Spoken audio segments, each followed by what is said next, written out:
Okay, let's go and find this forest totem.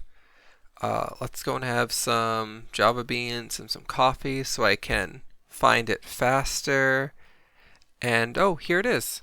Great, I shouldn't have used those two items because now I just wasted them. Oh, look, there's an enemy. Let's go and debuff him. Yeah, what does that do again? Let's check. Compendium, status effects. Oh, there it is. Okay, -3 speed and -100 HP over 7 seconds. Cool. Well, let's go and finish him off. Look at how efficient that was. Okay, let's go and find this forest totem. I'll have some coffee and my Java beans and...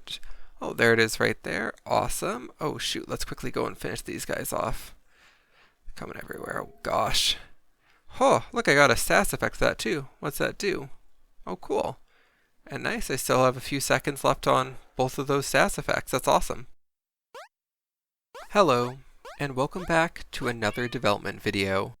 This video will be a lot more technical than other updates, since this month has been more focused on technical changes rather than brand new content. As I illustrated through this opening clip, I have done 2 improvements to the status effect system in the game.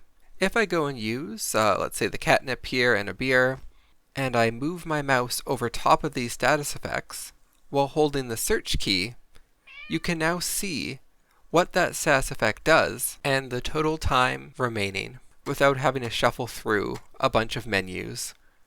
The other improvement is that status effects no longer exist after leaving a room, meaning that I can receive a buff in one room and then let's say go over to the city, switch my host, warp over to the castle, and then switch back to the Onimusha.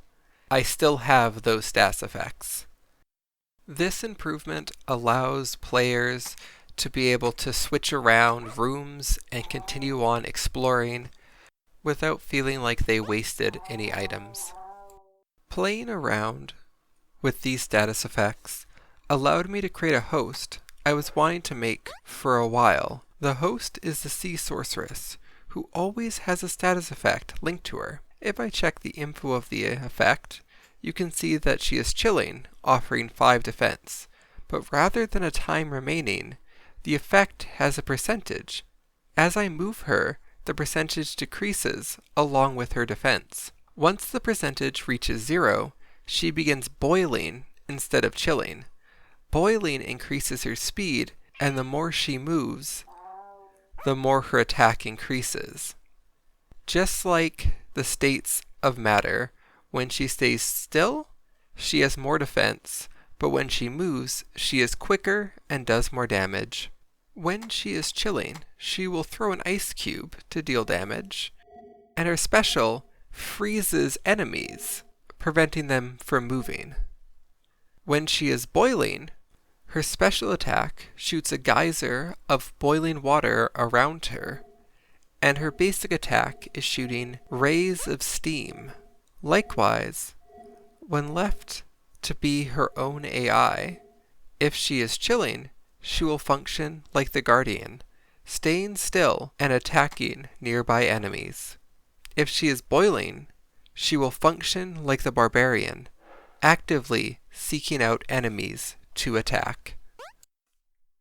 Another update is altered the collision masking of every single host, which is what took up a bulk of the time. Before, collision masks were the entirety of the character, which included things like Barbarian's sword or the blacksmith's hammer. Now collision masks are the exact same value for every character. This means that no one character can get stuck because they are wider.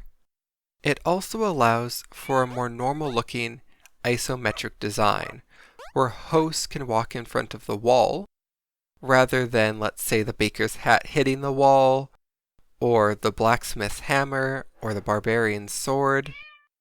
Now characters naturally will walk around objects, giving a further illusion that this is a 3-dimensional space rather than a 2D flat terrain. This change also prevents hosts from randomly getting stuck in the randomly generated forests.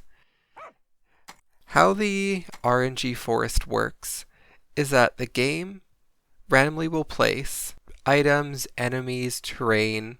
Once all these are placed, the game will look for an empty spot to place a blank host, who will then switch into the active host. However, certain hosts had bigger collision masks than the blank host template, which would cause characters to get stuck. Now that the blank host has a bigger collision mask than all other characters, I have yet to get stuck. The last major update I made was to the luck system in the game. Before, if you used a lucky orb, you could track a hidden luck meter that increased whenever switching hosts between attacks, which resulted in extra damage and a higher chance of doing a critical attack. However, I realized that making the luck meter hidden never encouraged me to switch hosts. Now, when you have a luck higher than 5, a semi-transparent 4-leaf clover appears in the top left corner, showing you your luck. Its opacity increases as your luck does, becoming fully opaque at 20 luck. The lucky orb now, instead of showing your luck, prevents your luck from decreasing for 60 seconds, allowing you to rack up a crazy high luck score without having to worry about attacking quick enough. Combining this item with something like a boss fight or attacking large mobs is a great combo. And of course, I've added in more quests and NPCs, but nothing worth showcasing yet. Next month, I will have a more content-based devlog. Thank you again for watching, and have a great day.